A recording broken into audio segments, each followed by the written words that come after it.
Good morning, everybody. I wanted to take some time to talk about one of our toolkits that we've made available to students recently.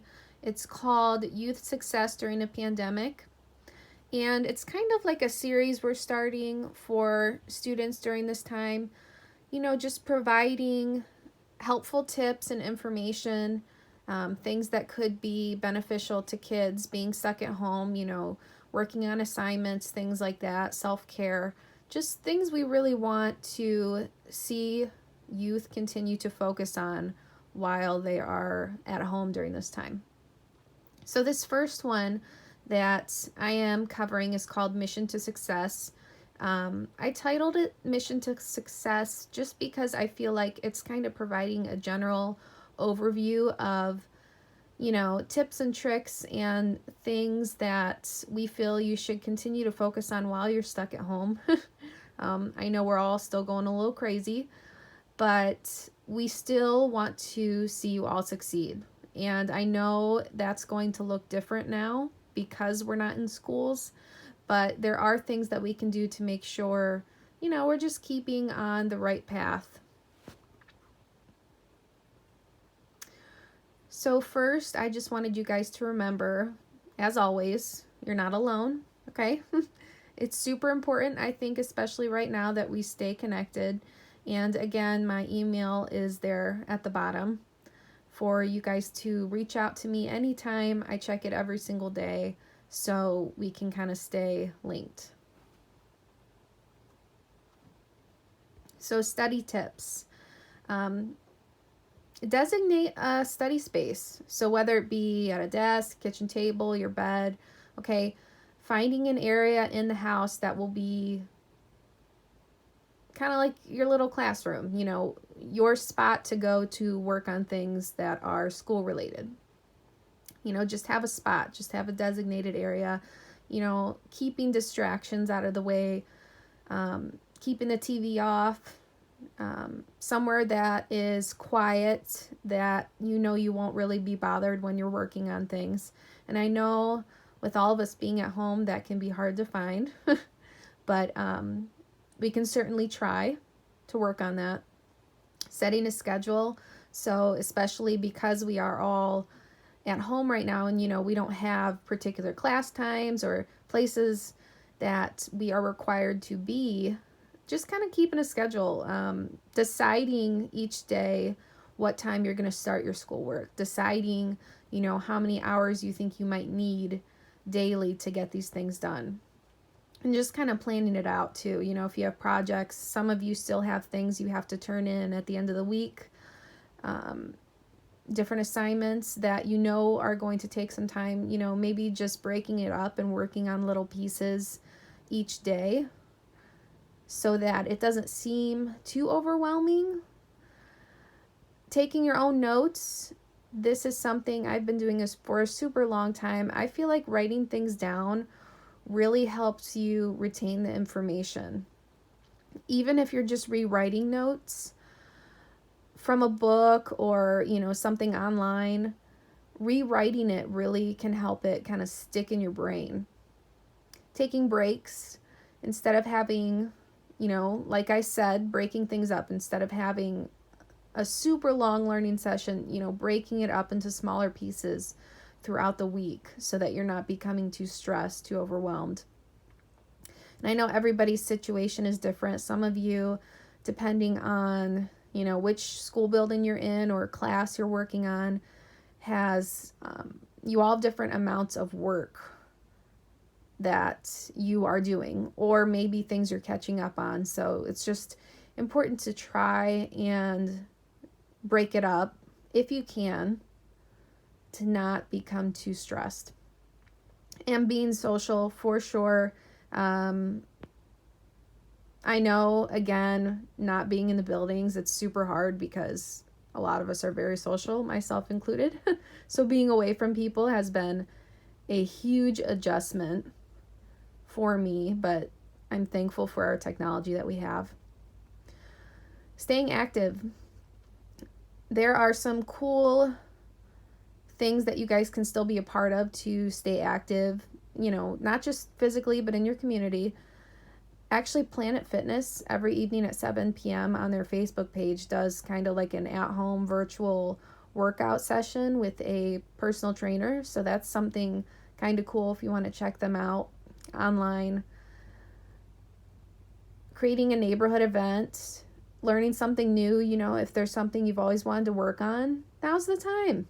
You're home, okay? I know aside from things you do have to get done around the house and your assignments, we can all still make a little time to, work on something we've been wanting to work on, and maybe you didn't have the time while you were in school. Learning something new. I really like the idea, though, of a neighborhood event. And here are some ideas, actually. I have seen, you guys have probably seen on social media, like the stained glass windows that kids are doing. I thought that was so neat. You can actually Google how they are doing that now. I'm pretty sure they're using tape and maybe window chalk. You guys can purchase that at the stores, dollar stores. Gardening, anything outside. I have seen front yard yoga or driveway yoga where different members of the neighborhood will come out and kind of do different poses together, but keeping your social distancing, of course. Like a chalk walk, you guys can do maybe a contest around the neighborhood with different pieces of art, or different works of art, I should say, on your driveways, sidewalks. Scavenger hunts, those are kind of neat, just to get people, again, out, kind of active, walking around. We can certainly, during this time, still enjoy the outdoors. Everybody needs to get their fresh air, especially when the sun's out.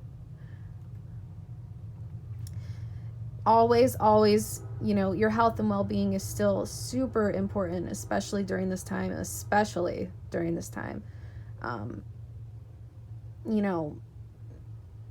Some of us are getting kind of cabin fever right now. And if you know what cabin fever is, being stuck at home, you feel a little stir crazy. You get a little antsy to get out and socialize and be somewhere new, be in a different location. So it's just important to really focus on your self-care and your health overall, not just physical, but mental. Have that person that you can call or Zoom with or turn to when you're feeling overwhelmed, because this pandemic is overwhelming. Even for us adults, for us professionals, I still often will FaceTime, with excuse me, my niece and nephew. I've been doing it a few times a week just to stay connected, to see their faces, to talk to them. And it kind of brings me up. It helps me get through the day, really. So stress, we talked about that a little bit. Fear and anxiety about a disease can be overwhelming and cause strong emotions. And stress can look like a lot of different things. There's some different things on this list. Unexplained headaches, stomach aches. We talk about this in class, how stress can manifest physically. And it looks different in everyone.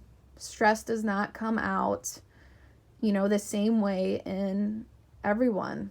So, losing sleep, changing, seeing changes in your eating patterns, difficulty concentrating, just feeling sick again to your stomach. I know that's something I always struggled with when I was younger, when I would become really stressed at school or work, I would feel physically ill to my stomach, kind of like butterflies in a way. But again, it's different for everybody, but just, take some time to recognize changes in yourself. Have you noticed that you're starting to lose sleep, or that your appetite's changing? Just kind of take a self inventory, if you will, of changes since all of this has started. Can help you kind of get it under control, and keep supporting yourself. Like I said, take care of yourself. It can help you manage your stress and emotions. Take breaks from reading, listening to news stories, including social media. Hearing about the pandemic, this is scary stuff, and it can become very upsetting when you're repeatedly hearing, reports of COVID-19 or, changes to the government. It can all be really overwhelming and stressful. So just take some time outs from it. I know it can be hard to get away from when we're on the internet all the time. So, just take time for yourself away from technology when you can. Taking care of your body, meditate. Meditating is not for everybody, but just deep breath. Take a deep breath, deep breathing techniques, stretch, get outside, go for a walk, take your dog out. I know our doggos are loving that we're home right now, but I have a feeling mine's getting tired of me already. Make time to unwind. Take a nap. I know I didn't put that up there, but why not? Enjoy yourself. Still find time for yourself. Connect with others. Again, I talked about the importance of keeping that link, keeping that connection with other people. Find somebody who can be your rock during this time. And if you guys ever have any questions about anything you've seen on this presentation, again, this was our Youth Success During a Pandemic Volume 1. So we do have other parts of this series to come, and I will continue to make presentations for these because it usually comes in a PDF, but I wanted to do something that would allow me to kind of talk about it and explain some things as I go through it. So I thought a PowerPoint would be easiest to kind of break it down. But go ahead and contact me anytime. I hope you guys are all well, and I still miss you. And have an awesome day. Enjoy the sun.